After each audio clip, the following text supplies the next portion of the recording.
ফ্যাসিস্টের সময়গুলোতে এই গোপালগঞ্জে যদি কোনো সংগঠন, যদি কোনো ছাত্র সংগঠন রাজনৈতিক এই আন্দোলন করে থাকে, ছাত্রদের পক্ষে দাঁড়িয়ে থাকে, সেই সংগঠনের নাম হচ্ছে বাংলাদেশ ছাত্র অধিকার পরিষদ। আমরা অধিকার পরিষদের রাজনীতি করি, জনতার অধিকার আদায়ের জন্য আমরা রাজনীতি করি, কিন্তু আমাদের অধিকার কতটুকু আমরা পাচ্ছি এই বিষয়ে কি আমাদের কোনো খেয়াল আছে?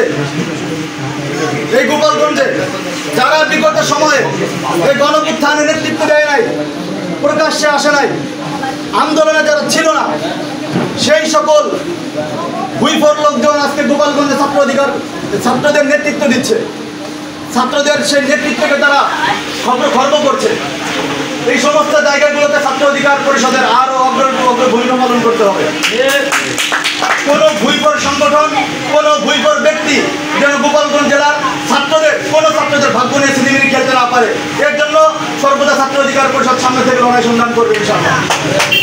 এবং আমি আশা রাখি এই শিক্ষা, অধিকার, প্রগতি এই তিনটা স্লোগানকে বাস্তবায়ন করার জন্য গোপালগঞ্জ জেলা ছাত্র অধিকার পরিষদ সর্বদা কাজ করবে এবং তাদেরকে যত ধরনের সহযোগিতা লাগে সামর্থ্য অনুযায়ী যুব অধিকার পরিষদ, গণ অধিকার পরিষদ, শ্রমিক অধিকার পরিষদ সহ সর্বদা আমাদের পক্ষ থেকে আমরা সহযোগিতা করে দেবো ইনশাল্লাহ।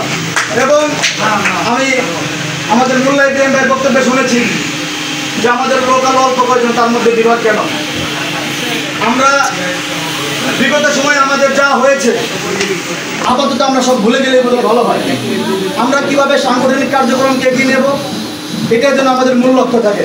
সামনে কে নির্বাচন করবে, কতটুকু করবে, আমরা গণ অধিকার পরিষদ গোপালগঞ্জে নির্বাচন করবে কি করবে না এটা পরের বিষয়, কিন্তু আমাদের মাঠে ঘাটে সর্বদা জনতার দুয়ারে ছড়িয়ে যেতে হবে। যদি আমরা না যেতে পারি, আমাদের লোক যদি আমরা সরবরাহ করতে না পারি, তাহলে গোপালগঞ্জে আমরা রাজনীতি করে তৃপ্তি পাবো না। এবং এই লক্ষ্যে যদি আমরা সর্বদা জনতার অধিকার দেওয়ার জন্য মাঠে ছুটে যাই, জনগণের কাছে যাই, তাহলে আশা করি জনগণ আমাদের সাথে সম্পৃক্ত হবে। জনগণকে আমাদের সাথে সম্পৃক্ত করার জন্য আমাদেরকে জনগণের কাছে যাইতে হবে।